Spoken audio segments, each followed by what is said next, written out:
The house had been empty for nearly 3 months. The wind still moved through the backyard the same way it always had, brushing softly through the flower beds and rattling the leaves of a maple tree near the fence. Morning light spilled across the porch steps. The garden gate hung slightly open. Nothing looked unusual, at least not at first. If you stood at the kitchen window just after sunrise, you would see an ordinary yard beginning another ordinary day. A patch of red salvia catching the first light. A wooden railing faded by years of summer heat. A quiet corner where a hummingbird feeder used to hang. The feeder was gone now. The family had moved hundreds of miles away. New people lived in the house. Different voices, different routines, different lives. And yet, almost every morning, something small appeared in that same corner of the yard. A hummingbird. It arrived without sound. One moment, the space was empty. The next, a tiny shape hovered motionless in the cool air, its wings nothing more than a faint blur in the morning light. It didn't visit the flowers first. It didn't explore the garden. Instead, it stopped exactly where the feeder used to be, as if expecting to find something still waiting there. It lingered for a few seconds, then a few more, before finally disappearing into the trees beyond the fence. If you're new here, subscribe before you leave, because what you're about to learn may change the way you think about every bird that has ever visited your yard. Because this wasn't a one-time event. It happened again the next morning, and the morning after that, day after day. The same place, the same pause, the same strange moment of waiting. And that is where this story begins. Because the question isn't why the hummingbird came back. The question is what it may have remembered.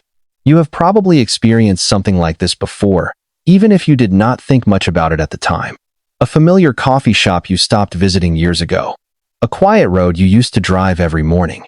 A neighborhood you left behind. And then one day, completely unexpectedly, something brings it back. A smell. A certain angle of sunlight.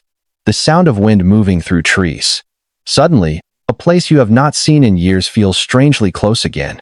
There is something deeply human about that. We leave places all the time, but part of us never leaves completely. Some small piece remains attached to routines we barely noticed while we were living them. The hummingbird returning to that empty corner of the yard feels familiar for the same reason. Not because it is extraordinary, because it feels recognizable. Every morning, the yard woke slowly beneath the soft gold light of sunrise. Dew gathered along the edges of flower petals. Shadows stretched across the grass. The new homeowners moved through their own routines, opening doors, pulling curtains aside, beginning another day. Yet the tiny visitor continued to arrive as though another version of the world still existed there. Perhaps you know that feeling too. The strange sensation of returning to something that is no longer waiting for you. A favorite bench in a park. An old address. A place that once felt permanent. We rarely talk about moments like that, but they stay with us. Maybe that is why so many people find themselves pausing when they hear stories like this. Because somewhere beneath the details of a bird and a backyard is a quieter question, one that feels unexpectedly personal. What happens to the connections we leave behind when we move on? And the more researchers began studying creatures like this, the more surprising that question became. Most people look at a hummingbird and see only a few fleeting seconds. A flash of green in the corner of their eye. A brief pause above a flower. A tiny shape already gone before the moment has fully settled in their mind. It feels spontaneous, almost accidental. But the hidden world beneath that impression is far more deliberate than most people realize. Every morning, the bird that visited the empty yard followed a route, not a random path, but a sequence. It appeared from the same line of trees beyond the fence. It crossed the same patch of open air. It paused at the same corner of the porch. Then it hovered exactly where the feeder had once hung, as though checking a location stored somewhere deep inside a map invisible to everyone except itself. The remarkable part is that hummingbirds spend their lives doing this. Long before sunrise warms the garden, they are already moving through a network of remembered places. Certain flowers, certain branches, certain feeding spots. The world they inhabit is not simply a collection of locations, it is a collection of expectations. Tiny destinations connected by memory. If a flower produced nectar yesterday, they remember. If a shaded corner offered safety last summer, they remember. If a reliable source appeared day after day, they return with astonishing precision. Standing in that backyard, you would never notice any of this. you would only see a small bird pausing in empty air. But hidden beneath that quiet moment is an entire layer of reality unfolding just beyond human attention. And this is where the story begins to change. Because once you understand how much of a hummingbird's life depends on remembering, a different question slowly emerges. Not whether it remembered the place, but what else might have become part of that memory. Researchers have spent decades trying to understand how a creature weighing less than a nickel can move through the world with such precision. What they discovered surprised even them. A hummingbird does not simply remember where food was found. It remembers when it was found. In controlled studies, hummingbirds return to feeding locations within remarkably predictable time windows, sometimes arriving just as a flower was likely to refill with nectar. Imagine that for a moment. A bird no larger than the palm of your hand carrying an internal schedule detailed enough to track dozens, sometimes hundreds, of locations across its territory. Standing in the quiet backyard, that knowledge changes the way you see the morning visitor. The pause beneath the empty hook no longer feels random. The brief hover in the still air begins to look like something else. Not confusion, not chance. Memory. The kind of memory built slowly through repetition. One morning after another. One season after another. Scientists believe a significant portion of a hummingbird's remarkable brain is dedicated to spatial memory and recognition. But numbers and studies only tell part of the story. What matters is what that memory looks like in the real world. It looks like a tiny bird arriving at the same corner of a yard long after everything familiar has changed. It looks like wings suspended in golden light where a feeder once swayed in the summer breeze. It looks like a creature following a map that still contains places no one else can see. And perhaps that is why moments like this stay with us. Because memory is not only something humans carry. Out there, beyond the porch and beyond the fence line, another mind may be carrying traces of yesterday too. But what happened when the yard itself stopped matching the memory is where the story takes an even more unexpected turn. Long before the house was sold, before moving boxes filled the hallway, and before the familiar routines disappeared, the connection had formed so gradually that almost nobody would have noticed it happening. It began with ordinary mornings. A door opening onto the porch, a hand reaching for a feeder, the soft creak of wooden steps warming beneath the first sunlight of the day. Somewhere nearby, a tiny shape watched from the branches. At first there was distance, then less distance. Then, something even quieter. Recognition. Not the kind people usually think about, but the kind built from repetition. Day after day, season after season, the same figure appeared in the yard. The same movements. The same calm presence. The hummingbird learned where to look. It learned when the feeder would be filled. It learned which corner of the garden came alive first when morning arrived. Eventually, it no longer approached the yard as though it were exploring unfamiliar territory. It arrived as though it already knew what it would find. If you have ever fed birds regularly, you may know the feeling. The moment when a wild creature stops behaving like a visitor and begins behaving like it belongs. Not ownership. Not taming. Something gentler than that. A quiet familiarity. The kind that grows without either side realizing it. Standing in the morning light, the homeowner may have felt they were simply enjoying a small daily ritual. But from the bird's perspective, something else may have been taking shape. A reliable point in an unpredictable world. A place where expectation consistently met reality. And that is why the empty space beneath the old feeder matters. Because when the house changed, when the voices changed, when the routines disappeared, the memory remained. The question was whether the bird would notice that everything else had changed too. At first, it was easy to dismiss. A single visit, then another, then a week. The seasons continued to move forward. Summer light gave way to cooler mornings. The shadows beneath the maple tree lengthened. New flowers appeared where old ones had faded. The house adapted to its new owners. But the small visitor kept arriving. Not every hour. Not constantly.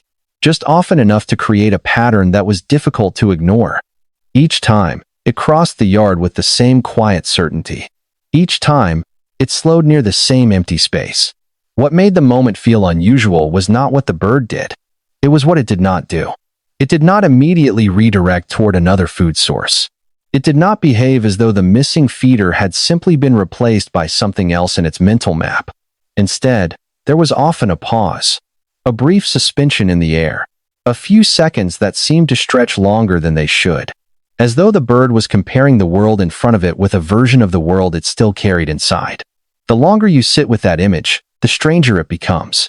Because memory is not merely a record of places. Memory is expectation. It is the quiet belief that something familiar will still be there when you return. Humans understand this instinctively. We feel it when we revisit childhood streets or open old photographs. But seeing even the faintest echo of that process reflected in another living creature creates a different kind of wonder.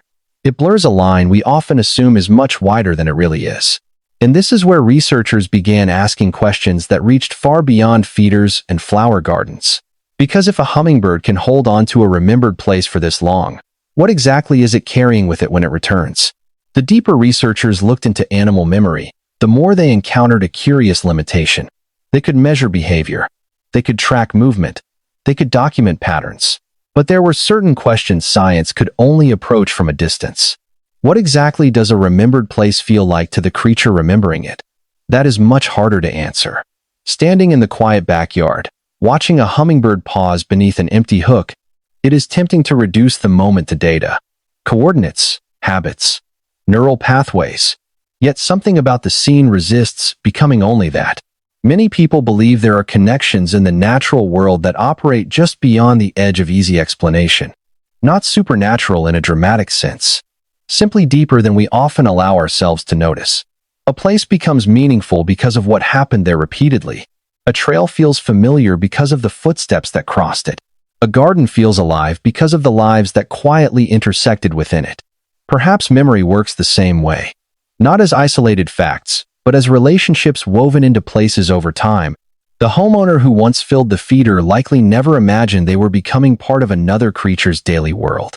Yet morning after morning, season after season, their presence became one of the constants around which a tiny life organized itself. Something about that feels difficult to ignore. Not because it proves anything extraordinary, but because it reveals how connected living things may be in ways we rarely stop to consider. The empty yard was no longer just a yard. The missing feeder was no longer just a missing feeder. It had become a reminder of a larger question. And the stories that began emerging from other places across the country would make that question even harder to dismiss. By now, the mystery is no longer really about a bird. It has become something quieter than that. On certain mornings, when the air is still and the sunlight settles gently across the yard, it is easy to imagine the scene unfolding exactly as it once did. The feeder swaying slightly in a warm breeze. The familiar footsteps on the porch. The small routine that repeated itself so many times it became invisible. Most meaningful things in life happen that way. Not through grand moments. Through ordinary moments repeated often enough to leave an imprint. Looking at the empty corner of the yard, you begin to realize that memory is not only about holding on to the past. It is also about carrying pieces of the past forward into the present. The hummingbird arrives. The yard has changed. The people have changed. The seasons have changed. Yet for a few quiet seconds, something remains connected across time. There is a stillness in that realization. A softness. Perhaps that is why stories like this stay with people. Not because they prove anything extraordinary, but because they remind us of something we already know deep down. We all leave traces of ourselves behind. In homes we once lived in places we visited every day, in routines we shared with others. Sometimes those traces are carried in human memory. Sometimes they linger in ways we do not fully understand. The morning light continues to move across the grass. The trees continue to sway beyond the fence. The tiny visitor continues its journey through the world. And somewhere within that quiet rhythm is a thought worth sitting with. Maybe being remembered is not as rare as we think. Maybe it is happening around us all the time, in ways small enough that most people never notice. Eventually, there came a morning when no one was standing at the window to watch. The sunlight spread across the yard as it always had. The maple leaves stirred softly in the breeze.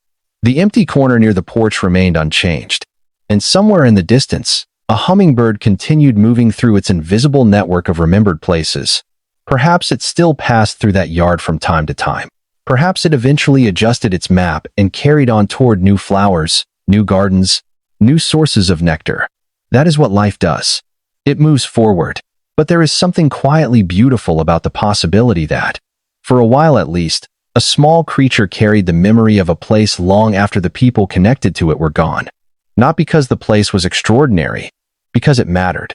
And maybe that is the deeper story hidden inside moments like these. We spend so much of our lives wondering whether we matter, whether our presence leaves any trace behind. Yet all around us, connections are forming in ways we rarely see. A routine, a kindness, a familiar face appearing day after day. Small things, ordinary things, the kinds of things that become unforgettable without anyone noticing. Thank you for staying with me until the end of this story. If you enjoy stories like this, subscribe before you leave, because there are still countless mysteries living quietly beyond our windows, waiting to be noticed. And perhaps the most fascinating ones are not hidden in distant forests or remote mountains, but in the everyday lives unfolding around us right now. Somewhere out there tonight, beneath a porch light, beside a flower garden, or beyond a backyard fence, a tiny pair of wings may still be following a memory. Maybe it was only a bird, but somehow, it never felt like only a bird.